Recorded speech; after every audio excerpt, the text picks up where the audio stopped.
So while it has been a really busy week, we've also noticed that there hasn't been a whole bunch of products being released. It was actually pretty slow, not gonna lie. And you may have noticed I did a lot of Rode products. There have been a couple things though. So I think maybe as we wrap up NAB 2026, perhaps we can, I don't know, look back at some of the cooler, smaller finds.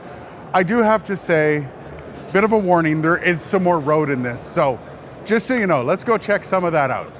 So we're here at the DD booth. And this caught my eye probably, I think you announced these 2 or 3 days ago. Yeah. And I saw it online and I instantly knew this was gonna be one of my first stops. We have one of the smallest field recorders known to man sitting on top of this camera. Walk us through, what is this field recorder? It's a bizarre concept because it's a 4-input 6-track field recorder. So that means it does the time code. It's video-centric audio recorder. This is not some kind of handheld musician recorder being repurposed for video. What's unique about it, as you can see, we're up on the camera setup and it's kind of acting as a camera interface device, right? We've got shock mounts directly mounted to it because we designed a cage for an audio recorder, just like you would do a cage for a camera. So the shock mounts go right to it. This is a 2-channel audio receiver. So now this is going to channels 3 and 4, shotgun's going to channel 1. If you're shooting weddings, live event, corporate, but you know, in a ballroom, you can take a PA feed into channel 2, which is a combo TRS jack and nice. XLR. So if you're taking that board feed in, you would have your ambient mic, your board feed, and your wireless mics all going into one recorder. Yeah, and it all sits on the same thing that literally comes off. I can't take it off right now. Yeah. But literally like goes into your bag, just like that. No setup, just literally drop it on. So yeah, slide it over. We're using the Condor Blue, I think they're called mini mounts, mini lock mounts, mini something. Condor Blue makes them and we love them. So walk us through some of the specs on this thing. Okay, so we talk about 4 inputs. Line, mic, phantom power. The 3.5 millimeter does 5-volt bias. So if you need to run passive microphones, you could do that as well. Like the VMic D4 Mini.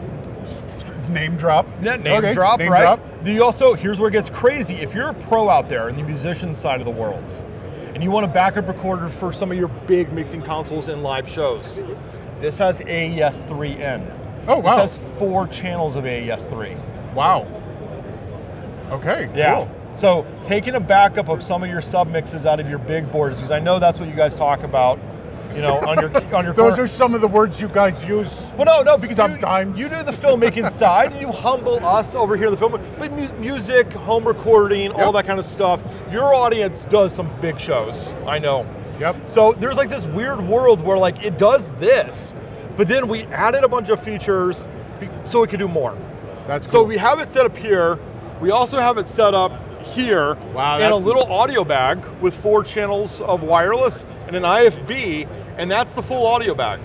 That's so cool. Tiny. Yeah. And then for just wrap it up. Yeah. And then for the podcast world, we have it running naked here. It's got more than enough gain using the new Regain preamplifiers that we've developed for this unit, and it can run your SM7Bs direct. Nice. No inline boosters required. Sample rate, bit rate. Okay, we're doing 24-bit. 32-bit linear. Wow. And 32-bit float. Okay. Yeah, 32-bit linear, can you just explain that to the camera? Imagine 24, but bigger?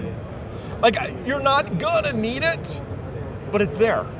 Like, I don't know how to explain it other than the dynamic range is amazing in what you can do with your headroom. What's nice about this is also, it has multiple outputs for your podcast folks. We have the headphone jack.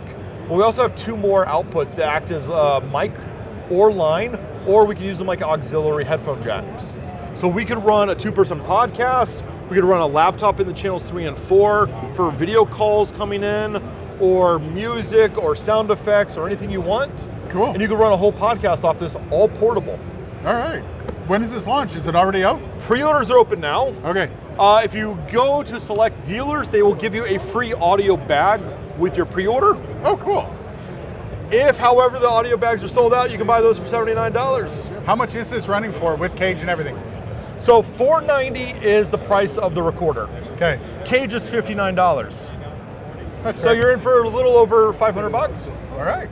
So when you think about a podcast desk, I don't think people think about a broadcast desk. And the one thing about broadcast and kind of slipping that over with podcast is you end up with some really cool stuff, very, very usable stuff. And this is one, I've never heard of these guys. These guys are called Forecast, and this is a podcast desk right here. And when I say it's just a podcast desk, we're not talking about just some piece of wood slapped on 3 legs. This thing's $5,800. And it basically has everything you need, including a center console area for all of your cable management. You have rails for all of your arms. These rails can also be used for monitors. This is obviously a 3-person setup because it's a triangle. There's power supply. There's also the lighting of the desk. You can actually have your logo etched out on the corner of the desk, which is absolutely amazing if you ask me. Again though, $5,800 just for this desk, and this is all it does, is it just houses your podcast. Is it worth it? What do you think? So we're back at the Rode booth, and of course, among all of the other big announcement they made this week, the big one, and I know a lot of you guys have been waiting for this, the LP1. This is the new low-profile boom arm from Rode, and when you get this in your hand, you're gonna understand the excitement behind this bloody thing. This is an all aluminum body. It feels amazing. This thing is really, really well just designed, and little things like this, being able to tighten this bottom piece so you don't have side-to-side movement, just the cable management along it. And this is the thing that absolutely gets me every single time, is this little ball joint. You can place the mic anywhere.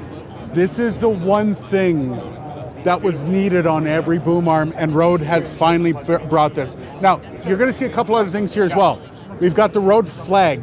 This is something that you can actually put your own stickers on, your own company branding. I think this is going to be pretty popular. I can't wait to get one of these in. And I had someone ask me, just one second, whether or not you can get them to fit on other things, and they do have them for this. So I'm pretty sure you can probably get this on some other microphones. I'm just saying. And lastly, the DS3. But now it's just more streamlined. It's just a lot more, I don't know, it's a lot sexier, I'll give it that. But little things with this magnetic pad down here and the different pads you can have in place. This is going to be a great addition to your desk. You got a wider footprint on it, so you're gonna have a little bit more stability on this thing. I like to put my coffee down here in the morning. It's a great place for coffee. My only thing I say to Rode, we need a phone charger in here, Rode. Just saying. I'm pretty sure they can hear me around here. Anyways, that's basically the wrap of the Rode tent. This is everything new from Rode, and I think we got it all. So realistically, a bit of a slow year at NAB this year. Not a whole bunch kind of really popping off the table. Not a lot of new stuff. I got what I could, and I guess that's going to be enough, but a lot of the companies just kind of bringing back the old stuff and kind of recycling it. But if you saw something you really liked, let me know down below, and maybe we can, I don't know, get a hold of the company. We can see if we can pick some of it up. So that's a wrap for NAB 2026, I think. I'll see you back in my studio. Bye.